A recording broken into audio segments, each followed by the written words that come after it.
અમારા ઘરે શું થયું કે અમારા ઘરે 2 કદમના ઝાડ છે. હવે એક ઝાડ છે ને આમ નમી ગયું એટલે સામેવાળાના ઘરે પડે એટલે અમારે કપાવવું પડ્યું. અને બીજું ઝાડ હતું એ થોડુંક રોગ આવી ગયો હતો તો એને કપાવવું પડ્યું. હવે ઝાડની હાઈટ લગભગ 40 ફૂટ ઉપર હતી. એટલે મૂળ કેટલા હોય અંદર?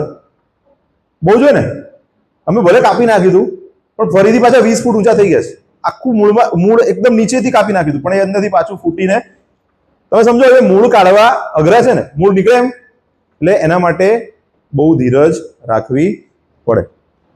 તો બીજું શું સારું છે, પણ નવી હોય ને એમાં થોડું થોડું પાણીને ખાતર જ આપવાનું હોય. નવી આદત કરવી હોય તો શું કરવાનું હોય એને? તમે નવું કોઈ છોડ લાવો, તુલસી છે કે ગુલાબ છે, તો એમાં શું કરવાનું હોય? તમારે થોડું એને સંરક્ષણ રાખવાનું હોય અને એને કોઈ ખાઈ ના જાય, એને કોઈ નુકસાન ના કરે એનું ધ્યાન રાખવાનું.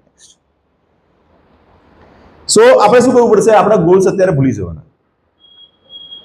અત્યારે આપણે જે ગોલ્સ હોય ને, ગોલ પકડી રાખીએ ને તો શું તકલીફ થાય કે આપણે મહેનત કરવાનું મોટિવેશન જતું રહે, ખાલી ગોલ જ યાદ આવે.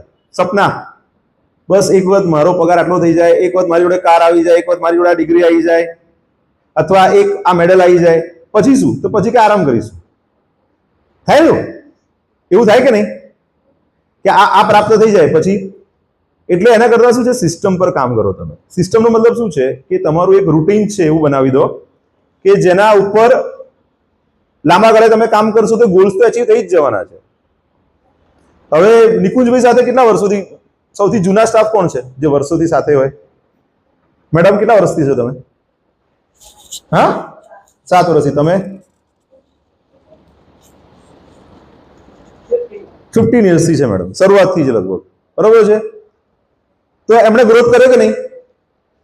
પેલા એમને મારે વાત થઈ તો એક નાની જગ્યાએ કામ કરતા હતા, અત્યારે આ સેટઅપ એમણે મને બતાવ્યું, બધી વ્યવસ્થા છે અહીંયા આગળ. તો એમણે શું કર્યું? સિસ્ટમ પર કામ કર્યું. એક ગોલ પર કામ નતું કર્યું. ગોલ પર કામ કરો તો શું થાય? એ ગોલ પ્રાપ્ત થઈ જાય એટલે તમે લિમિટ થઈ જાવ તમે, પછી તમે આગળ ના જઈ શકો. પણ સિસ્ટમ પર કામ કરશો, ક્વોલિટી પર કામ કરશો, પેશન્ટ પર કામ કરશો તો ઓટોમેટિક શું થશે? બીજું બધું તો મળવાનું જ છે.